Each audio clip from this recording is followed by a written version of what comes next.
The air in the store on December 23rd was thick, not just with the cloying scent of pine and cheap cinnamon candles, but with a specific, pressurized tension. It was the retail tension of the holiday season, where consumer panic met employee exhaustion, and I, Elara, was standing directly in the crosshairs of both. My name wasn't Elara, not really, not to the world. To the world, and specifically to this sprawling, overly aggressive department store chain, ChronoLux, I was merely Jane Doe, a new, highly disposable floor manager hired just 6 weeks ago. I was, in the corporate landscape, a placeholder, a warm body to absorb the seasonal insanity. This was by design. My real name, the name that mattered, was on a significant, sealed partnership agreement sitting in a law firm vault downtown, connected directly to the CEO of ChronoLux, Mr. Marcus Thorne. I was observing, evaluating, learning where the operational rot had set in before the scheduled New Year's takeover. My disguise was perfect. Sensible clothes, no jewelry, minimal makeup, and a carefully cultivated aura of efficient mediocrity. But today, the mediocrity shattered. It was over a returned item, a bespoke, highly technical watch that had failed precisely 48 hours after purchase. The customer, frantic and aggressive, was loud enough to stop a sleigh. The store manager, Marcus Thorne, nephew of the CEO, and crucially, the man I was specifically mandated to observe and report on, arrived like a storm cloud of cologne and misplaced authority. Marcus was the epitome of inherited power, arrogant, incompetent, and deeply insecure. He had been running this flagship store into the ground with his toxic management style. "This is unacceptable, Elara," Marcus bellowed, his voice echoing off the ceramic floor tiles. He didn't use my real name, of course, just the temporary one I was given. He didn't just talk loudly, he specialized in public humiliation, a performance art designed to elevate himself by grinding others down. "The return window is closed. This is your department. Why is this woman still standing here, disrupting the final sales push before Christmas?" I attempted a calm, professional mediation, explaining the warranty exception, the technical failure.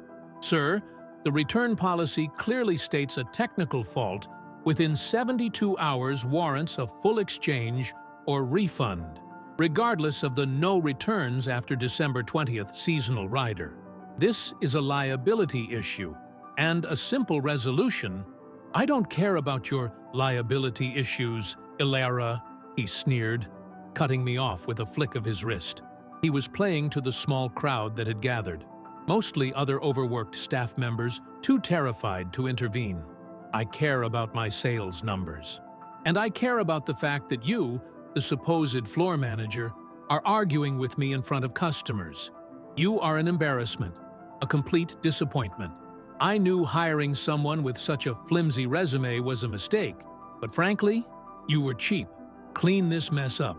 Refund the woman, but mark the cost against your next paycheck. Consider it a lesson in following my rules, not the rule book. Is that clear?" The sting of the implied theft, deducting the value of the watch from my already modest salary, was less painful than the public, calculated cruelty of his dismissal. He looked at me as if I were a speck of dirt he hadn't bothered to wipe off his Italian loafer. I felt the familiar burn in my chest, the one that had driven me to accept this secret assignment in the first place. To root out the corruption that was destroying the legacy my family had helped build. I swallowed the rage, nodding crisply. "Perfectly clear, sir." Marcus smirked, a triumphant, self-satisfied look that promised more abuse after the holiday rush. He strolled away, adjusting his silk tie, basking in his perceived victory. The customer, mollified by the refund I processed, didn't even meet my eye as she left. The other staff averted their gazes, a silent fraternity of the oppressed. That night, alone in my small, impersonal, temporary apartment, I didn't reach for the wine or the phone to complain. I reached for the tablet. The humiliation had accelerated my timeline. Marcus Thorne didn't just need a reprimand. He needed a structural, career-ending collapse. The seasonal setting, the final, desperate rush before the Christmas holiday, offered the perfect dramatic stage for his downfall. The store, and Marcus's entire professional identity, was most vulnerable right now. I opened the ChronoLux corporate ledger, the one only 3 people in the company had access to, myself included, through a backdoor key I had programmed into the system months ago. The ledger didn't lie. Marcus hadn't just been bullying staff, he had been skimming. Large, recurring sums were being rerouted from the holiday marketing budget into a shell corporation registered in the Cayman Islands.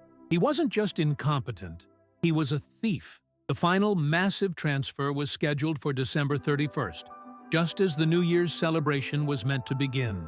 My new plan didn't involve a simple firing. It involved a swift, total operational shutdown, one that would expose his theft, halt the final, crucial transfer, and, most satisfyingly, humiliate him in front of the entire corporate structure he relied on. A firing could be hushed up. A complete store closure on Christmas Eve could not. It would be a catastrophe, a corporate earthquake. The next few days were a blur of meticulous surgical preparation. I had access to the master security systems, the remote access protocols, and, most importantly, the final authorization codes for corporate intervention. I reviewed the specific clauses in my silent partnership agreement, the clauses that granted me temporary, absolute operational authority in cases of demonstrable financial malfeasance by a senior executive. Marcus's arrogance had given me all the evidence I needed. On Christmas Eve morning, the store was chaotic but jubilant. Last-minute shoppers were jostling, staff were pretending to be cheerful, and Marcus was preening, convinced he had broken me, his temporary floor manager, into submission. He caught my eye as I stacked a display of expensive silk scarves. "Good work, Elara," he condescended, tapping my shoulder with a finger. "See? Just follow orders, and the job gets easier. Enjoy your 2 days off. We'll talk about your review and my concerns about your attitude in the new year." I smiled, a thin, genuine smile that didn't reach my eyes. "Thank you, Mr. Thorne," I replied, my voice perfectly level. "You enjoy the holidays too. I'll make sure everything is secured before I leave." I was the last manager scheduled to close the store that evening, a duty Marcus had pushed onto me out of sheer spite. It was perfect. As the final customer walked out, and the doors locked behind them, the familiar, comforting silence descended. The only light came from the sparkling, tacky Christmas decorations. I walked to the main security terminal in the back office, the one Marcus had just left minutes earlier, laughing about his holiday plans. I sat down, my fingers flying across the keyboard. This wasn't just about closing a store, it was about opening a new chapter, one built on justice and the swift, surgical end of a long-simmering injustice. The clock showed 8:58 p.m. on December 24th. Time for the seasonal reckoning to begin. The air inside the ChronoLux flagship store on Christmas Eve night was still, the kind of absolute quiet that precedes a cataclysm. I, Elara, sat at the security console, the festive lights blinking innocently around me, framing the beginning of an elaborate corporate execution. I had been humiliated for a simple Christmas return, and now my retaliation would prevent every single future return, every sale, and every transaction this store was capable of. My fingers didn't shake. They were precise, professional instruments. The first phase was digital. I accessed the store's main operational server through the emergency corporate back channel, overriding Marcus's local administrative passwords. I initiated a system-wide mandatory security audit, a legitimate-sounding protocol that was, in reality, a total financial and operational freeze. This wasn't a slow-burn audit. It was a scorched-earth operation. First, I quarantined the primary point-of-sale system, effectively rendering every cash register inoperable. The technical message that would greet any employee trying to log in would be cryptic. Error 404. Financial flow state unverified. Mandatory hold. Next, I moved to the corporate banking interface. Marcus's final massive embezzlement transfer was set for the 31st. I didn't stop the transfer mechanism. I froze the destination account. The money would hit a wall, bounce back into the ChronoLux holding account, and trigger an immediate high-priority fraud alert at the corporate level, directly linked to Marcus's IP signature. This ensured that the evidence wasn't simply buried, it was highlighted in neon. Finally, the physical strike, the store itself. ChronoLux operated on a dark store policy for inventory management during non-operational hours. I rerouted the internal security cameras, not to turn them off, but to stream directly, without encryption, to a secure corporate data center I controlled. I then remotely locked the main server cabinet and the safe room, sealing Marcus's most sensitive documents and his key logs inside a vault that only the corporate emergency team could penetrate. I stripped the store of its digital life, leaving behind a beautifully decorated, incredibly expensive shell.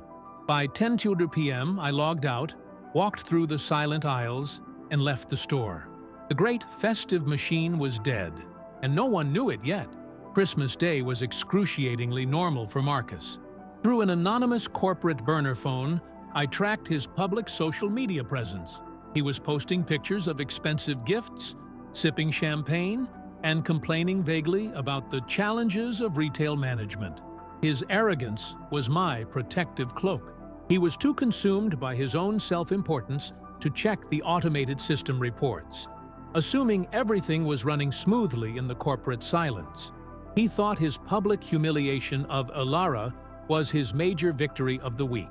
The corporate quiet lasted until the morning of December 26th, the first day of the post-Christmas return surge, a day that accounted for 20% of ChronoLux's annual customer interactions. The call came at 6:30 a.m., interrupting my calm, detached surveillance. The store's assistant manager, panicked, phoned my burner number, mistaking me for the on-call emergency IT contact that I had quietly inserted into the system directory. "Elara, or whoever you are, we have a disaster. None of the registers are working. The inventory system is locked. We have thousands of people outside, and we can't process a single return or sale." Marcus isn't answering his phone. I kept my voice low, calm, professional. "I understand the situation. The issue appears to be a systemic financial security hold, possibly triggered by recent high-value transactions. This is above the store level. You need to contact the CEO's office directly and request the emergency corporate intervention team. Tell them it's code Red 7. Do not attempt to override the system. It will lock down permanently." I hung up, deleting the call log. Code Red 7 was the internal code I had created to signal demonstrable executive-level financial fraud. The next 4 days were beautiful, agonizing chaos. The failure of the flagship store became a corporate hemorrhage. The news leaked. The single largest retail location was shut down during the most critical sales week of the year. Marcus, finally appearing, was a study in unraveling panic. He screamed at the systems. He threatened the IT team, who couldn't fix what was intentionally broken. And he, in a fit of misplaced rage, tried to force open the locked server cabinet, only succeeding in tripping the physical security alarm. He looked like a cornered animal, but still, his ego wouldn't let him admit true disaster. He blamed faulty wiring and incompetent IT.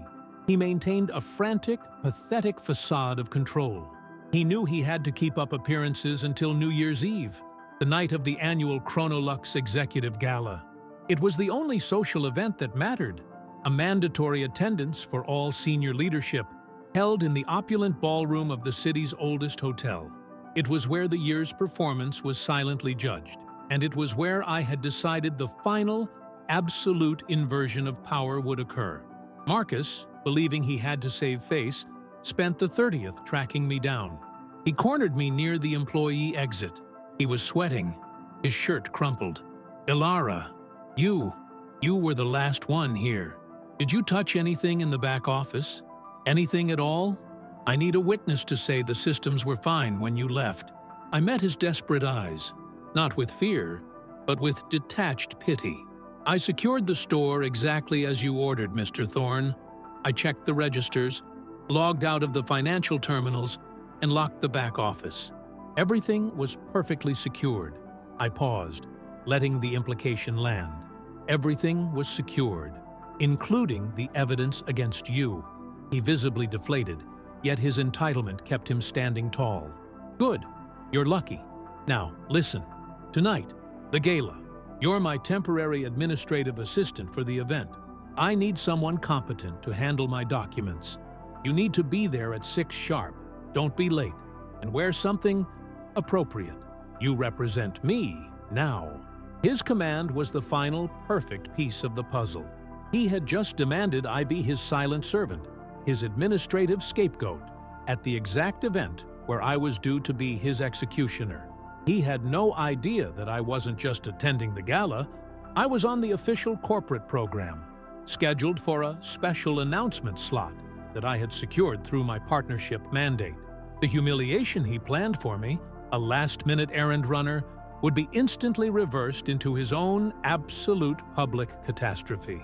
I smiled again, that same thin, chilling smile. "I wouldn't miss it, Mr. Thorne. I have something very important to share at the gala." New Year's Eve. The grand ballroom of the Fairmont Hotel was a blinding kaleidoscope of crystal and gold. Champagne flowed, the orchestra played an aggressively cheerful Viennese waltz, and the entire high echelon of ChronoLux management, investors, and stakeholders were gathered to celebrate another, supposedly, successful year. Marcus Thorne, resplendent in a custom tuxedo, held court near the ice sculpture, radiating nervous energy hidden beneath a veneer of manufactured confidence. He was acutely aware that the disastrous store closure was the elephant in the room, but he believed his powerful name could still shield him. And then there was me. I didn't arrive as Marcus's temporary administrative assistant, Elara. I arrived as the partner. I wore a dress that was not merely appropriate, but spectacular. Not flashy, but tailored with the unmistakable precision of high-end, discreet wealth. My hair was styled, my face perfectly composed, stripped of the drab, sensible look I had cultivated for my disguise. I walked past the check-in desk, where the CEO's primary aide, Mr. Harrington, nodded in deferential recognition. I was exactly on time for my appointment. Marcus saw me near the entrance. His jaw actually dropped. His eyes darted from my confident posture to the diamond earrings I was wearing, earrings that cost more than his entire annual salary. He quickly recovered, his arrogance twisting into suspicion. "Elara, what are you doing? I told you to report to the service entrance 10 minutes ago. And where did you get that dress? This is a professional event, not a costume party. You look ridiculous." He hissed the last word, trying to pull me aside, asserting his final desperate attempt at control. I gently, firmly pulled my arm away. "Forgive me, Mr. Thorne," I said, my voice carrying just enough to turn a few nearby heads. "I am not here to report to you. I am here as a guest of the board." He scoffed, a loud, theatrical sound. "The board? Don't be absurd. You're a temporary floor manager who couldn't even manage a simple return without causing a scene. Don't embarrass yourself." At that precise moment, the current CEO, Mr. Alistair Thorne, Marcus's uncle, approached the stage. The music softened. He was flanked by Mr. Harrington and a stern-looking woman from the legal department. The CEO tapped the microphone. The clock on the wall read 11:50 p.m. "Ladies and gentlemen," Alistair began, his voice booming, "thank you all for a challenging but ultimately profitable year." He paused, his gaze sweeping over the room, settling briefly and coldly on Marcus. "However, there is an urgent matter we must address before we ring in the new year. As many of you know, Our flagship store was regrettably shut down this past week. This was not due to faulty wiring or IT incompetence, as some have suggested. Marcus went visibly pale. He stumbled back, colliding with a waiter. Alistair continued, his tone turning grave. This shutdown was the direct and necessary result of a massive systemic financial malfeasance detected in the highest operational levels of that specific location. We are here tonight to discuss the future of ChronoLux and to formally introduce the person who not only prevented the culmination of this fraud, but also secured the crucial evidence for the immediate involuntary termination of the responsible executive. He looked directly at me. Please welcome to the stage our new lead operational partner and the granddaughter of ChronoLux's founder, Ms. Clara Vance. The name landed like a physical blow. A collective gasp rippled through the ballroom. Marcus froze, the blood draining from his face, realizing the woman he had publicly belittled and humiliated for weeks was the secret, powerful stakeholder. The real Elara, the disposable employee he thought he controlled, vanished, replaced by the formidable Clara Vance. The realization hit him. The low-cost, disposable worker he hired was actually the corporate Trojan horse designed to take him down. I walked onto the stage, accepting the handshake from the CEO, who looked relieved but profoundly ashamed of his nephew. The audience was silent, fixated. I took the microphone, not shouting, but speaking with measured, absolute authority. Good evening. For the last 6 weeks, I operated undercover within this organization to understand the operational culture. What I found was a clear pattern of toxic management and outright corruption. The individual responsible for the operational failure and the attempted embezzlement of significant funds, the final transaction scheduled for midnight tonight, is Marcus Thorne. Marcus finally found his voice, a high-pitched, desperate cry. "That's a lie! She's lying! She's just a disgruntled, cheap employee who couldn't handle a simple return." He tried to rush the stage, but the hotel security, pre-arranged by Harrington, intercepted him immediately. I didn't flinch. I let the security guards cuff him lightly. I held up a sleek tablet. "Mr. Thorne claims I am lying. I merely followed the rules he established." I pointed the tablet toward the massive display screen behind the CEO. On the screen, a new corporate file opened. Exhibit A, Marcus Thorne, Financial Malfeasance Audit. I did not just handle a simple return, I stated, the memory of his public sneering fueling my cold delivery. I used that incident as the final piece of evidence to authorize the immediate freezing of the flagship store's systems, thereby blocking the final transfer of funds he had routed to his shell corporation in the Caymans. He humiliated me over $30. He attempted to steal over $3 million. The shock was absolute. Investors murmured. Managers stared. The final spectacular twist was imminent. And as for the store closure, a necessary evil to contain the fraud, I concluded, looking directly at Marcus, who was now weeping silent, furious tears as the security team escorted him towards the exit.